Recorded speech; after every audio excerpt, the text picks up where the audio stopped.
The woman at my front door looked like she'd just stepped out of a glossy Fifth Avenue window display. Tight dress, perfect blowout, heels that would snap my hips in two if I tried them. She didn't even say hello. She slid her sunglasses down, looked me up and down, and said, in this sugary sweet voice that made my teeth hurt, "I'm here to talk about my share."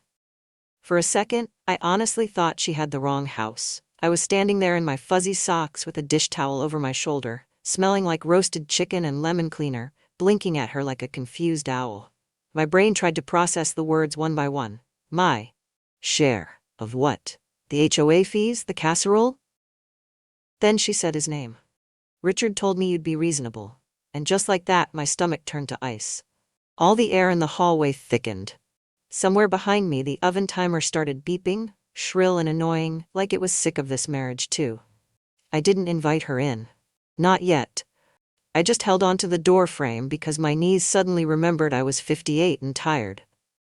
"Before I'm reasonable," I said slowly, "you're going to have to explain why you're using my husband's first name like it's your favorite pillow." Her lips curled into this little confident smile, the kind young women get when they still think the world will rearrange itself for them. "I'm Haley," she said. "I'm the woman he's been taking care of, and I'm here for what he promised me. My part of the house, my part of the money, my share." There it was again, that word, share. And in one brutal flash, I saw the receipts. 2 nights earlier, I'd found them by accident. I wasn't snooping, I was looking for a grocery coupon. That's the funny part. This whole thing started because I was trying to save $3 on laundry detergent. Richard had left his wool coat slung over the back of a dining chair, as usual. I picked it up to hang it properly, felt something stiff in the inside pocket, and thought, finally, maybe a forgotten $20 bill. I stuck my hand in, pulled out a thick little bundle of folded paper, and went to the kitchen island where the light was better. I put on my reading glasses, then took them off, then cleaned them on my shirt and put them on again, because surely I was reading this wrong. Tiffany & Co. Cartier. Ritz-Carlton spa package. A romantic tasting menu for 2 at a restaurant in Manhattan I'd only ever seen on TV. All of it paid with our joint card. All of it purchased in the last few months. I looked around my kitchen, the dented stainless steel pot I'd had since our son was in middle school, the old wooden table with one wobbly leg, the fridge covered in grandkids' drawings. No Tiffany box in sight. No Cartier on my wrist. No spa glow, unless you count the way my knees click when I stand up.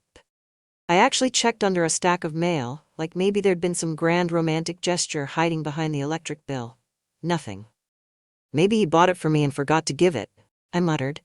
Then I snorted out loud, in my empty kitchen. Right?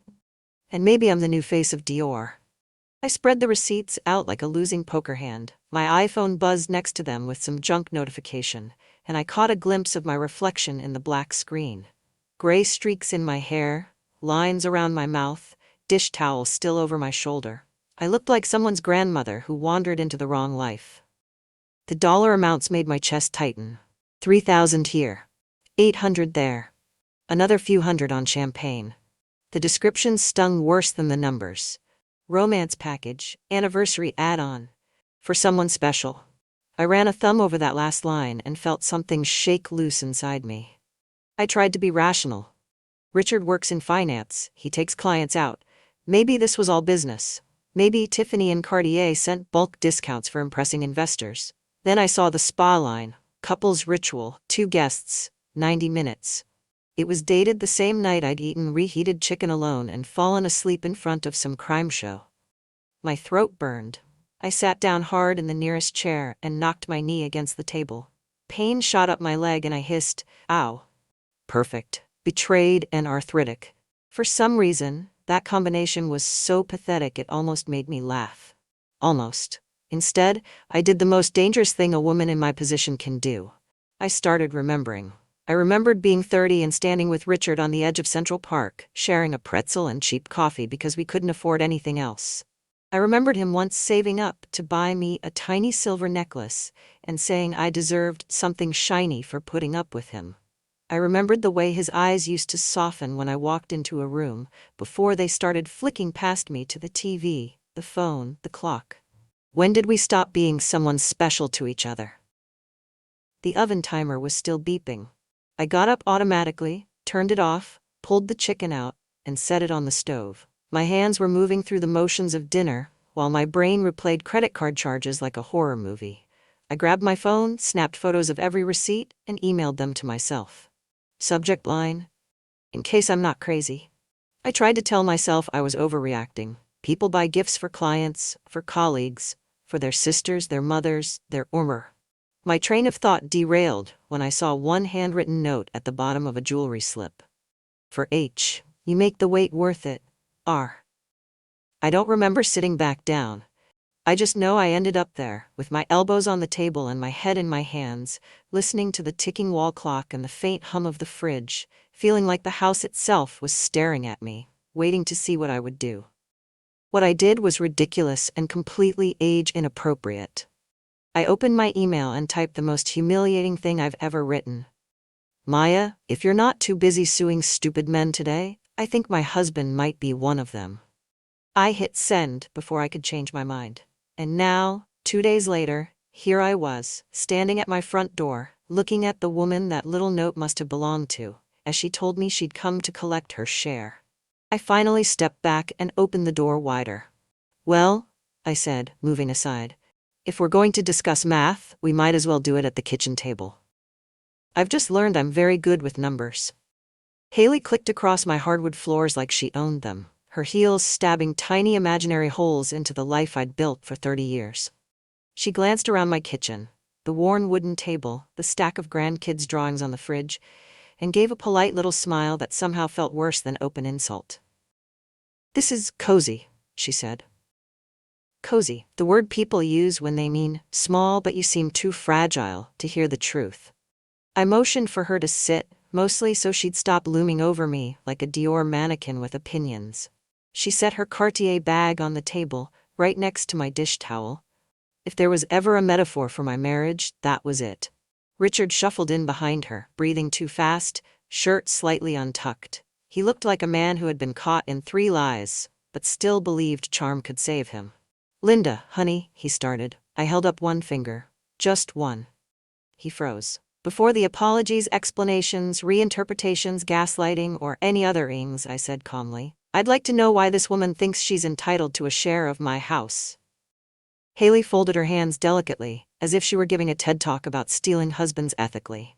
Because Richard promised. Promised what? I asked. That once the divorce was finalized, I would receive a percentage of the home equity, plus a contribution to the business I'm starting. A wellness spa. She smiled sweetly. For women. I stared at her, because honestly, it was the only safe option. A wellness spa, funded with the money of the woman you are replacing. She blinked.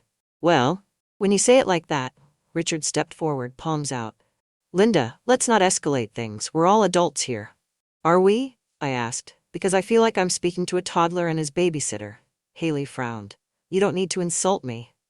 Oh, honey, I said with a soft, pitying laugh. That wasn't an insult. If I insult you, you'll need to hydrate afterward.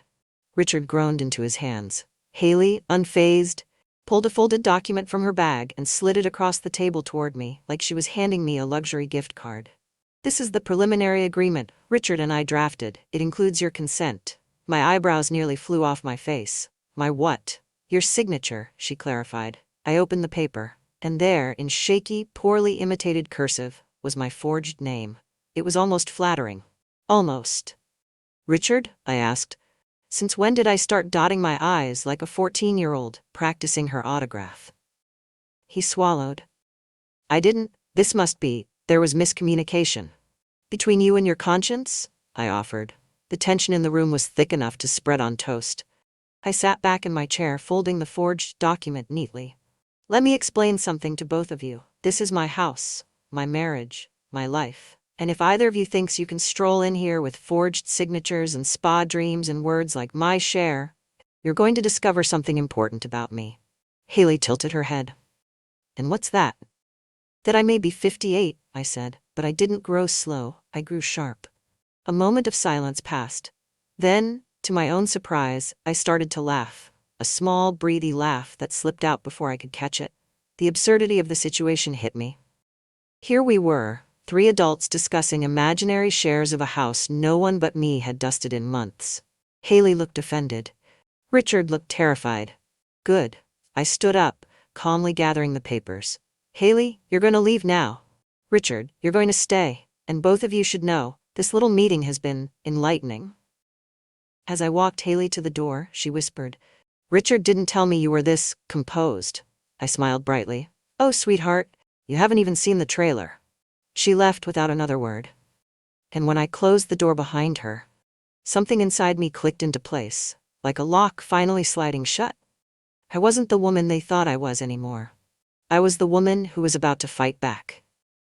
The moment the door closed behind Haley, the house fell strangely silent, like even the refrigerator had stopped humming to hear what I'd do next. Richard stood in the kitchen, with the posture of a man bracing for a verbal hurricane, but I was too tired for hurricanes. What I wanted was clarity. And maybe a glass of wine. Or three. I walked back to the table, pulled out the chair with more force than necessary, sat down and placed the forged document in front of him. He didn't sit, he just hovered, shifting his weight from one foot to the other, trying to find an angle that made him look less guilty. Linda, he began softly, I know how this looks. Oh, sweetheart, I cut in. You don't know how lucky you are, I'm too old to throw things with good aim. He winced. Good. I tapped the fake signature. Does this look like my handwriting? He opened his mouth, closed it, tried again. It was a draft. A draft? I raised an eyebrow. Like a creative writing assignment? Richard, this isn't fiction. Though I admit, the plot twist is solid. He rubbed his temples like he was the victim here. I didn't think she'd bring it to you. So you did think she'd bring it to someone? I asked. He froze. Men always freeze when the follow-up question is smarter than their excuse. He finally sank into the chair across from me, hands clasped. It wasn't supposed to get this far. Oh, trust me, I said. It's going to get far, farther than your imagination and definitely farther than that spa package. For a moment we just stared at each other. 30 years of marriage condensed into one long tired exhale. Then he tried the classic maneuver. Linda, I've been under pressure. The markets, the clients, the long hours. I raised a hand. Richard, unless the Dow Jones climbed into our bed and bought Cartier jewelry with your hands, I don't want to hear it. He blinked. That's not fair. Neither is funding a wellness spa with my theoretical inheritance, I replied. He slumped back, defeated, but I wasn't giving him the comfort of pity. Not today. I stood up, walked to the counter and reached for a bottle of red wine, then paused. My hand hovered in midair. No, not yet. Not when I needed every brain cell online. I grabbed a bottle of sparkling water instead and made the angriest pour anyone has ever made. I took a sip. Too fizzy. It offended me. Richard, I said, turning back around, you need to answer one question honestly, and you can't give me any of your "it's complicated" nonsense. He nodded weakly. Okay. How long? His eyes darted away. A year. A year? I repeated slowly. 12 months, 52 weeks, 365 days. You maintained a whole extra relationship while I was busy watching grandkids, paying bills, and trying to figure out why our Wi-Fi kept dropping? He flinched like the Wi-Fi comment hurt more than the affair. Typical. Then he whispered, I didn't want to hurt you. I almost laughed. Almost. Richard, you didn't want to hurt me, but you invited the hurt to my door with a Cartier bag and forged paperwork. He covered his face with his hands. I made mistakes. Yes, I said, several, and in bulk. He didn't argue. Finally, I leaned forward. Here's what's going to happen. You're going to sleep in the guest room. You're going to stay out of my way. And tomorrow, you're going to hand me every piece of financial documentation you have. Bank accounts, investments, transfers, all of it. He stiffened. Why? Because, I said, standing tall, if you're giving shares away, then I need to know what exactly you think you own. He opened his mouth to protest, but something in my face must have told him this wasn't a negotiation. He nodded slowly. I walked past him toward the hallway. My knees cracked, loudly, and I muttered, perfect timing, which earned the tiniest shame-faced snort from Richard. But I didn't turn back, because somewhere between the forged signature and that Cartier bag, something inside me snapped free. By the time I reached the bedroom, I already knew. Tomorrow, I wouldn't just collect documents. I'd collect the truth. Richard spent the night in the guest room, or at least, that's where he claimed he slept. Judging by the way the door kept clicking open and shut, I suspected he was pacing like a man waiting for the IRS and karma to knock at the same time. I didn't care. I slept with my bedroom door locked, not because I feared him, but because for the first time in years, I needed silence that belonged only to me. Morning came with sunlight pouring across the carpet in long golden stripes. I sat up, rubbed my eyes, and reminded myself, today isn't about emotions. Today is about information. I headed to the kitchen. Richard was already there, standing stiffly by the counter with a stack of folders and envelopes. He looked like a boy caught stealing cookies, except the cookies were financial assets and the consequences were federal. "These are the documents you asked for," he said, sliding the stack across the table. I didn't sit. I just flipped through the papers slowly. Bank statements, investment accounts, transfers to names I didn't recognize. A few were highlighted, as if he had tried to pretend transparency after months of deceit. "Is this everything?" I asked. He hesitated. I gave him the stare. "The one I used to give our kids when they were teenagers trying to lie about curfew." He sighed and pulled out his phone. "There are screenshots too." Of course there were. He opened his email app, forwarding me statements and scanned pages. While he tapped, I noticed his hands were shaking slightly. Guilt or fear, I didn't care which. "Thank you," I said curtly. "Now go to work." He blinked. "Just go, after last night?" "Yes, go," I repeated. "I need the house alone. Don't worry, I won't set your clothes on fire. I'm saving that as a retirement activity." I didn't expect to make him snort, but he did, a tiny pathetic sound. Good. Let him release some pressure before the real explosion. Once he left, the house returned to an honest quiet. I took the stack of documents to the dining table, grabbed my reading glasses, and sat down like a detective in orthopedic slippers. For the next hour, I combed through every page. I made notes. I circled suspicious transfers. I highlighted the names of accounts Richard had never mentioned. My iPhone buzzed constantly with incoming email attachments from him, almost too fast. One email arrived with the subject line, "Here's the last one." I swear that's all. A second later, another email. "Okay, maybe this one too." By the fifth email, I muttered, "At this rate, he'll accidentally send me his childhood report cards." I paused, exhaled, and made a decision. This was too big for me alone. I needed someone who knew how to fight with spreadsheets and subpoenas. I called Maya. She picked up on the second ring, sipping what was clearly a Starbucks iced latte despite it being barely 9 a.m. in Los Angeles. "Tell me everything, Linda." Short version, my husband is financially allergic to honesty. Long version, I'm emailing you 3 decades of stupidity. While we talked, I dragged files into an email draft, accidentally attaching a photo of my grandson holding a dinosaur balloon. "Ignore that one," I said quickly. "Unless you want evidence that at least one male in my life is pure." Maya laughed, but her tone grew serious. "Linda, listen carefully. What Richard did, moving funds without disclosure, forging your signature, redirecting shared assets, that's not just divorce drama. That could be financial misconduct. You need a lawyer in New York. I'll connect you with Jason." I scribbled the name down, feeling a tiny flutter of anxiety. A lawyer meant this was real. A male lawyer meant I needed to rebuild trust in a gender that had recently failed me spectacularly. "Is he competent?" I asked. "Extremely. And decent and younger, so he still has idealism left." "You're setting me up with an idealistic man in a suit," I said dryly. "I'm 58, not starring in a Hallmark movie." "Just meet him," she insisted. "He'll protect you." After the call, I sat quietly, letting the weight of everything settle. Papers covered the table. My heart raced. My legs ached from sitting stiffly. But beneath all of that was something unexpected, something warm and unfamiliar. Strength. I wasn't crumbling. I was preparing. I packed the documents neatly into a folder, took a steadying breath, and whispered to the empty room. "Jason, whoever you are, I hope you're ready. Because I am." 2 days later, I found myself standing in the marble lobby of a law firm on Park Avenue, clutching a folder so tightly the edges had curled. Sunlight streamed down from a glass ceiling, reflecting off polished floors and making everyone look richer and more competent than I felt. Young associates in sleek suits hurried past with MacBook Pros tucked under their arms, while I stood there in my sensible shoes and cardigan like someone's mother who wandered into the wrong building.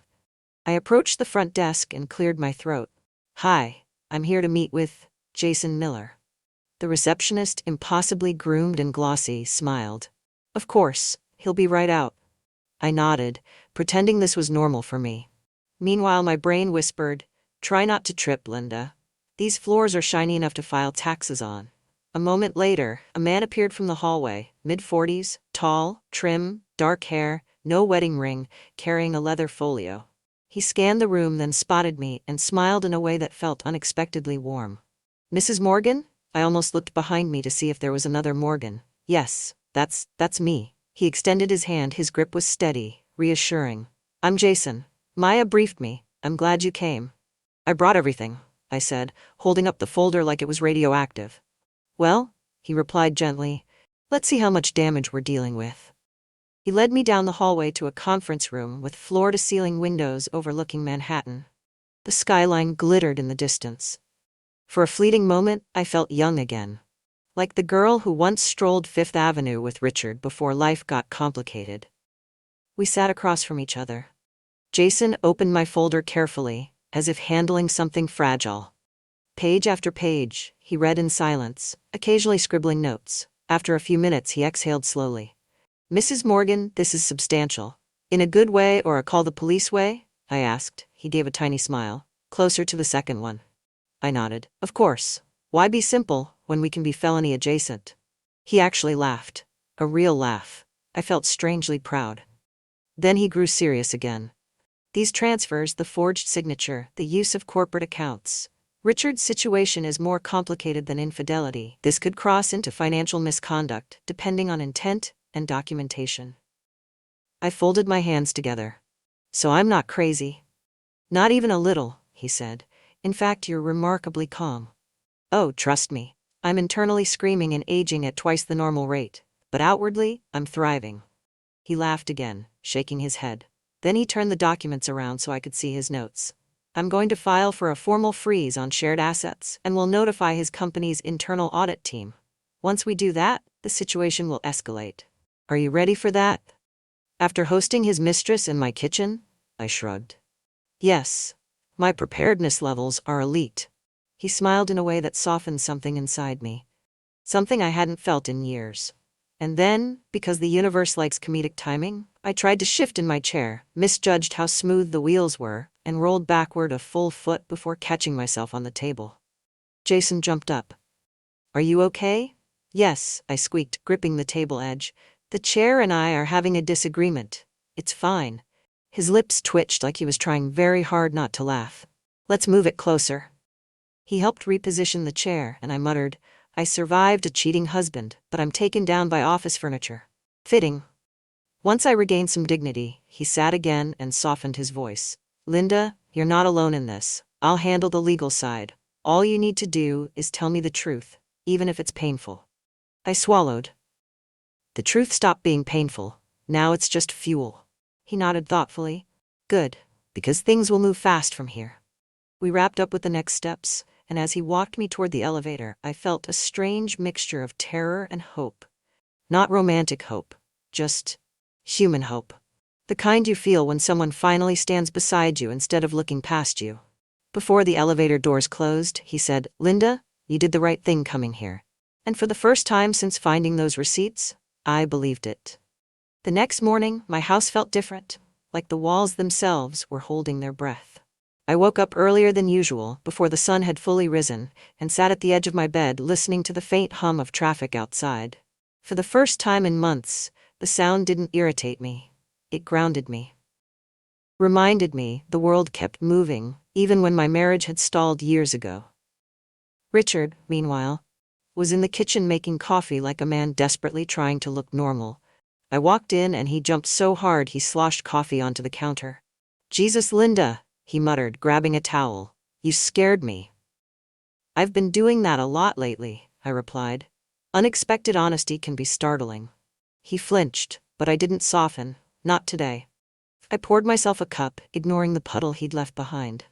We sat opposite each other at the table, a place that had seen decades of bills, birthday candles, burnt dinners, and quiet disappointments. He cleared his throat.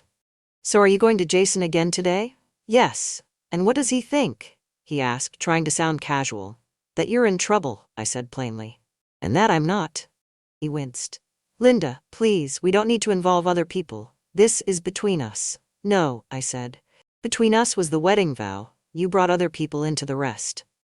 He shut up after that. I grabbed my folder, my keys, and my dignity. 3 things I should have held on to earlier in life, and headed out. I drove toward Manhattan, merging into the steady flow of commuters. The skyline came into view, sparkling in the morning light, and it hit me. I wasn't going there as someone's wife. I was going there as a woman rebuilding herself. When I walked into Jason's office, he was already waiting with a printout in hand. Linda, he said, motioning me into the conference room. We have a development. Good or bad? I asked. Interesting, he answered, which in lawyer speak means, brace yourself. I sat. He slid the paper toward me. This is from Richard's company's audit team. After I sent them the documentation, quietly, they compared it with internal records. And, well, it matches. I scanned the page. Transfers, unapproved expenses, personal charges written off as business costs, all linked to Richard. My chest tightened, not with fear but with something I hadn't felt until now, validation. So it's real, I murmured. He wasn't just betraying me, he was betraying his company. Jason nodded. And they're taking it seriously. The chief compliance officer wants to meet with you, today. My eyes widened. Me? Why me? Because you found the receipts, and because your signature was forged on a document related to a potential property pledge. They want your statement. I exhaled slowly. I didn't expect to become a whistleblower at 58. I thought my biggest scandal at this age would be forgetting to defrost chicken. Jason, I said, is this going to get messy? Oh, definitely, he replied, then smiled. But you're handling it better than most people half your age. That made something warm flare in my chest. We spent the next hour going through every detail I remembered. Jason guided me through the legal language, pausing whenever my face scrunched like I was reading ancient hieroglyphics. At one point he said, "This part simply means Richard lied," and I said, "Ah, now that's a dialect I understand," which made him laugh. When we were done, he glanced at his watch. "The compliance meeting starts in 30 minutes. You ready?" "Ready?" I said, standing up. "Jason, I'm overprepared. I've been married to a man with secrets for decades. This is just Tuesday." He opened the door for me. As I stepped into the hallway, I accidentally bumped into a young associate carrying 3 iced coffees. One nearly tipped, but I caught it midair. Reflexes I didn't know I still had. The associate gasped. "Whoa, nice save," I smiled. I'd been catching men's mistakes for 30 years. Coffee is easy. Jason nearly choked laughing as we continued down the hallway. We entered the boardroom, floor-to-ceiling glass, a long polished table, Manhattan glittering behind it all, and seated at the head of the table was Richard's boss. He stood when he saw me. "Mrs. Morgan, thank you for coming." Jason gave me a subtle nod. My heart beat once hard and then steadied. This was no longer just about my marriage. This was about truth. And for the first time, I wasn't afraid of it. When I stepped into that boardroom, every head turned toward me. Not in a rude way. More like they were trying to figure out how a woman in a navy cardigan and comfortable shoes had wandered into a financial crime scene. The long glass windows behind them framed Manhattan's skyline like a silent witness. Richard's boss.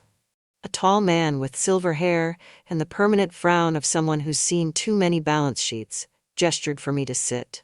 "Mrs. Morgan," he said, "we appreciate you coming. We know this must be difficult."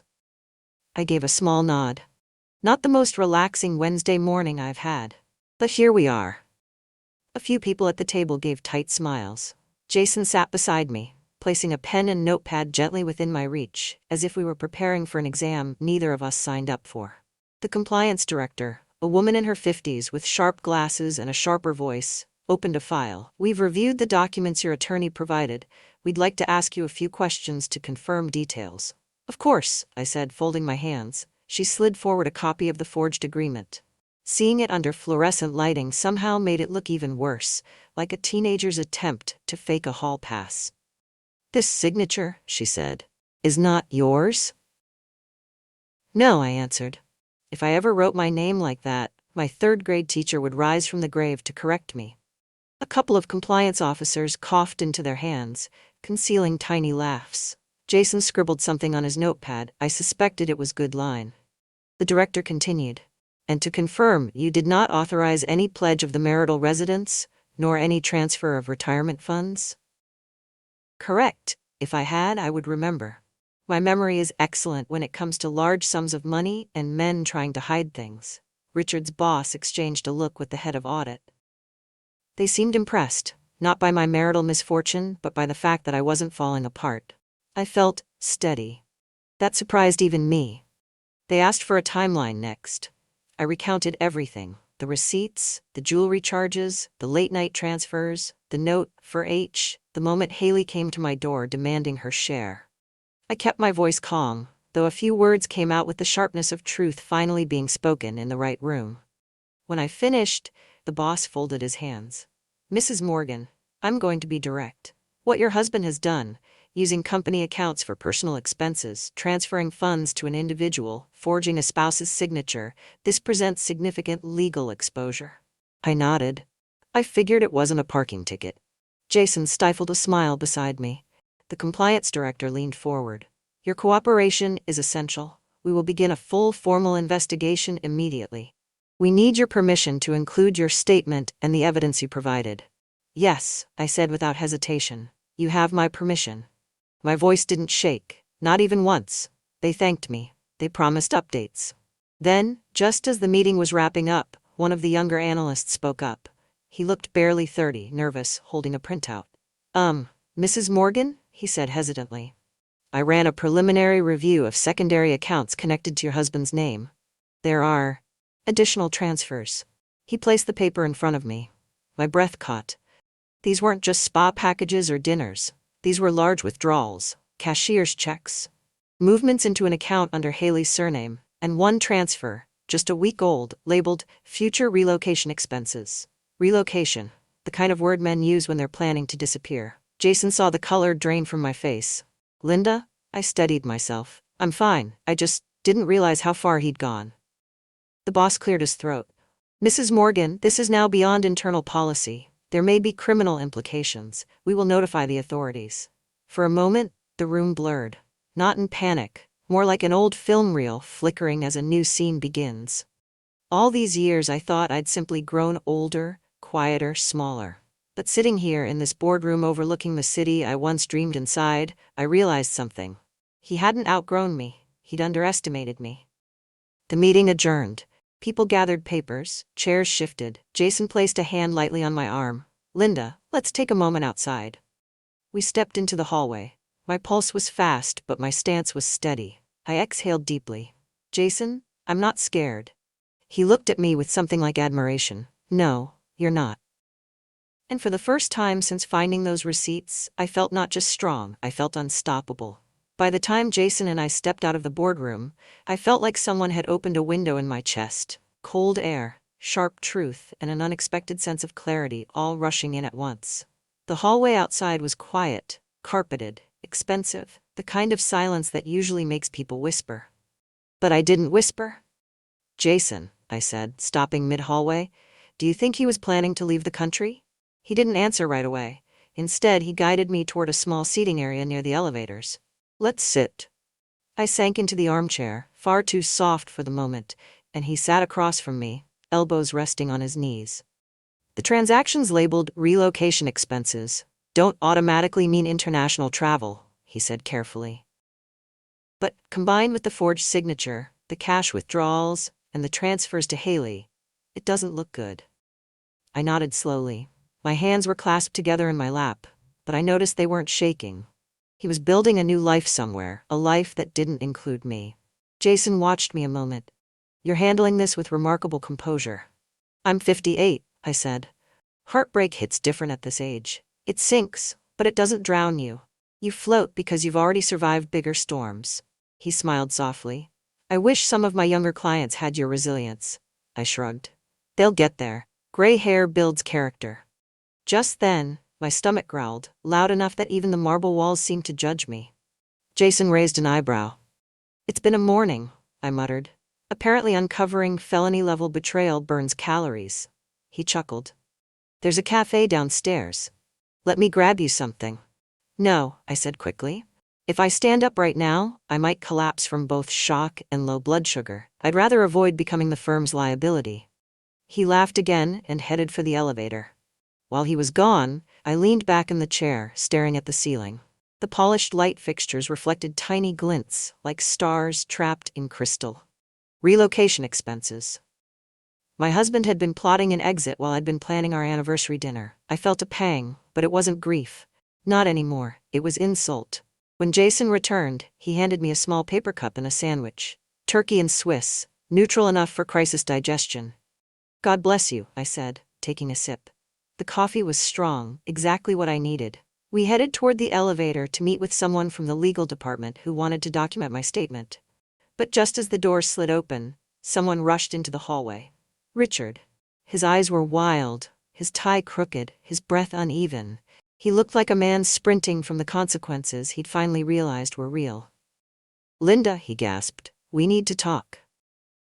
Jason stepped slightly in front of me, not aggressively, just instinctively, like a polite human shield. Richard jabbed a finger toward him. You went to my company? You gave them documents? Do you know what you've done?"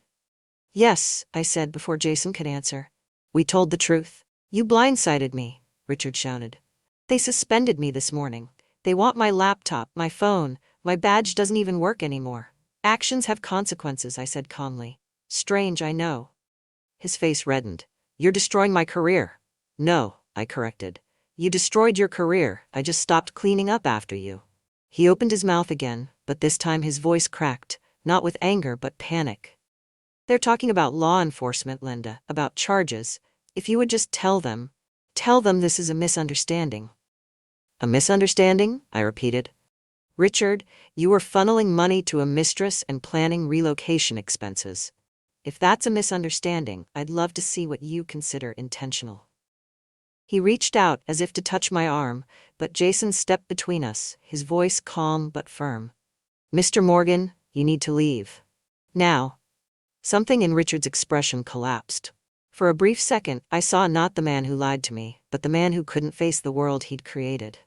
Then he whispered, "Please don't let them take everything." I inhaled deeply. "Richard, you already took everything that mattered." The elevator dinged, doors sliding open like a cue from the universe. Jason placed a gentle hand at my back, guiding me inside. As the door shut, Richard stood there, small, desperate, unraveling. I didn't feel triumphant. I felt done. For the first time since finding those receipts, I wasn't the one chasing answers. He was.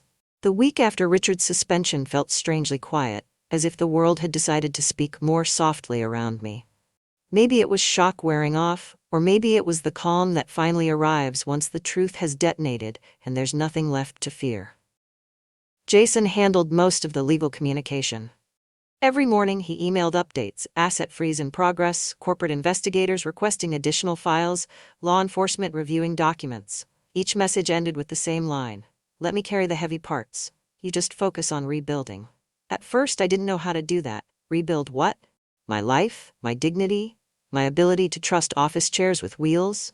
But strangely, the rebuilding began in small, accidental ways.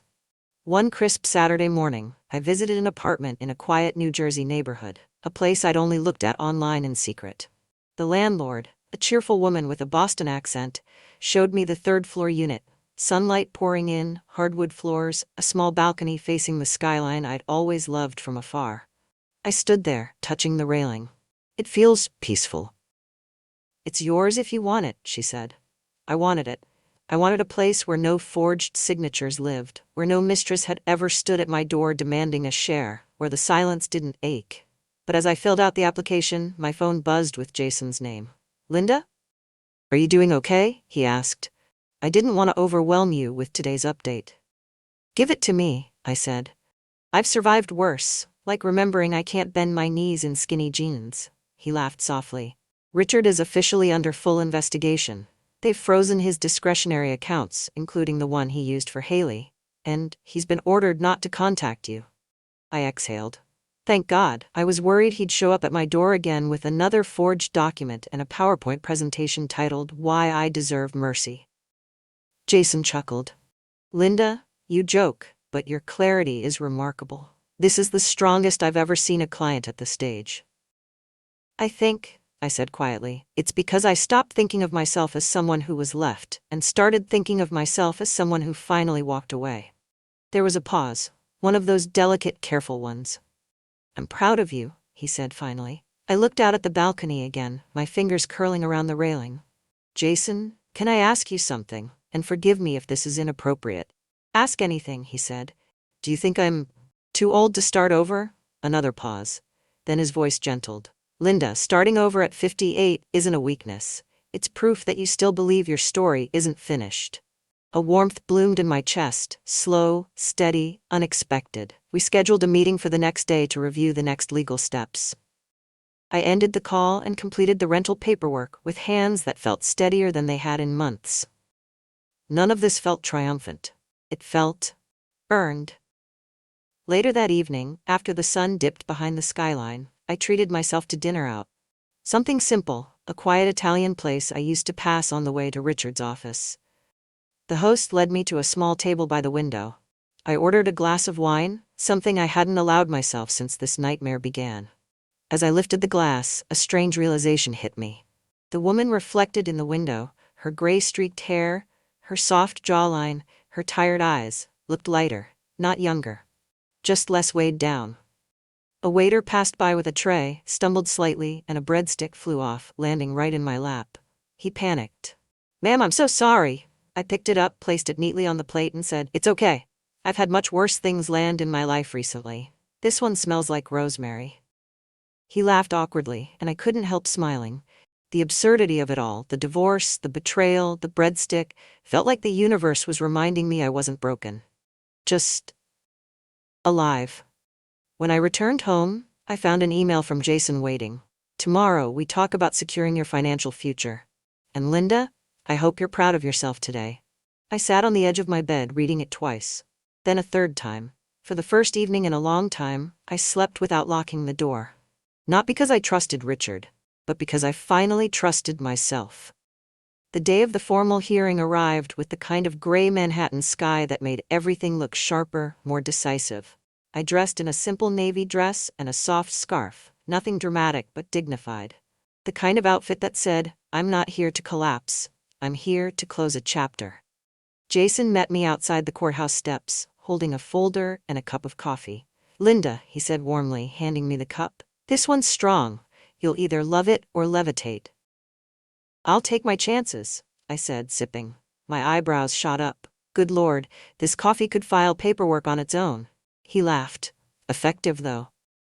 We walked inside together. The hallways smelled faintly of old wood and colder truths. When we entered the hearing room, Richard was already there, sitting with a lawyer who looked like he charged by the eyebrow raise. Richard's suit was wrinkled, his eyes exhausted, and his hands fidgeted relentlessly. Once, that sight would have pierced me. Now it simply confirmed what I already knew. Some endings aren't tragedies. They're natural consequences. The compliance officers presented their findings: unauthorized transfers, falsified signatures, misappropriated funds, attempted asset relocation. Everything laid bare under fluorescent lights. At one point, the officer read aloud the note, future relocation expenses, and I watched Richard's shoulders tighten like he was bracing for thunder. My stomach twisted, but not from pain. From relief. Jason whispered, You okay? I'm fine, I said. It's just surreal hearing lies spoken out loud by people who weren't rehearsing them in the mirror first. A tiny smile tugged at his lips. When the officers finished, the panel asked me if I wished to make a statement. I stood. Not shaking, not timid, just grounded. I didn't want any of this, I began. For most of our marriage, I believed loyalty could fix things, that if I stayed steady, he would too. But loyalty isn't a miracle, it's a choice, and he stopped choosing it long before today. I glanced at Richard only once. He looked away. I'm not here out of revenge. I'm here so the truth has a place to live that isn't inside my body. Jason's hand brushed the table, a subtle gesture of support. Barely noticeable, but deeply felt. When I sat down, one of the younger panel members whispered, That was incredible. She looked like she wanted to hug me, but maybe HR training had warned her against spontaneous affection. Finally, the ruling came down. Richard would face federal review for financial misconduct. His employment terminated. His unauthorized accounts seized, his forged documents, submitted to authorities. The phrase potential criminal charges floated through the room like cold air. Richard's face drained of color. His lawyer whispered furiously in his ear, but Richard wasn't hearing him. Not really. He was staring at the table like it had betrayed him too. As we left the room, he stood abruptly and called after me. Linda, please, help me. Tell them I'm not a bad man. I turned to him, calm as still water. You're not a bad man, Richard, but you made bad choices and we both have to live with them. He reached for me with trembling fingers, but I stepped back, not in fear, but in closure. Jason guided me toward the exit, hand gentle at my back. Once outside, the cold air felt strangely refreshing, like the first real breath in months. You were extraordinary in there, he said. Jason, I think I just aged backward, I replied. At least 5 years. Maybe 6 if the coffee kicks in. He laughed, soft, warm, the kind of laugh that felt like an invitation to a new life rather than an echo of the old one. We walked down the courthouse steps together. For a moment, the city felt enormous and possible again. Yellow taxis rushing by, the skyline stretching above us, strangers living lives that had nothing to do with betrayal or forged signatures. Linda, Jason said, his voice gentle, I know this isn't the end of everything you'll feel, but it is the end of everything that was hurting you. I looked at him, the steadiness of him, the kindness, and felt a warmth bloom, slow and surprising. You know, I said, I think turning 58 might be the luckiest thing that's ever happened to me, he smiled. I'd like to be around for whatever happens next, if you'll let me. I didn't answer right away. I let myself feel the weight of the moment, the freedom of it, the quiet anticipation. Then I said softly, maybe we'll see. And as we stepped into the city together, I realized something I never expected. Some endings don't break you. They clear the path for the life you were meant to live. 3 months later, I stood on the balcony of my new apartment, watching the gentle glow of the Manhattan skyline settle into its evening rhythm. The air carried that familiar blend of city life, distant sirens, laughter drifting from nearby sidewalks, the soft hum of possibility. It felt nothing like the life I had before. It felt better. The investigation into Richard had moved into the hands of federal authorities. I no longer checked updates with dread, only with the detached clarity of someone who finally understands she cannot carry another person's consequences. My days no longer revolved around damage control. Instead, they revolved around small joys I'd forgotten how to feel. I adopted a morning ritual: coffee on the balcony, a paperback from my stack of books, sunlight warming my hands. Some days I read, some days I simply listened to the world breathing around me. And then there was Jason. He didn't rush anything. He didn't hover. He simply showed up, steady, respectful, thoughtful. Sometimes he stopped by after work with takeout from a tiny Italian place he insisted had life-changing lasagna. Other times we walked through Central Park, where he let me talk or not talk, without filling the silence with explanations or pity. One chilly evening, we sat on a bench overlooking the lake.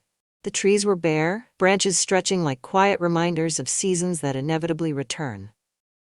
Linda, he said softly, you seem lighter. I am, I admitted. It took nearly 6 decades, but I finally realized peace isn't something you find, it's something you make room for. He smiled, slow and warm. I'm glad you made room, and for the first time in a lifetime filled with holding everything together, I let my head rest on someone's shoulder, not out of need, but out of choice. A new chapter hadn't begun, I had begun.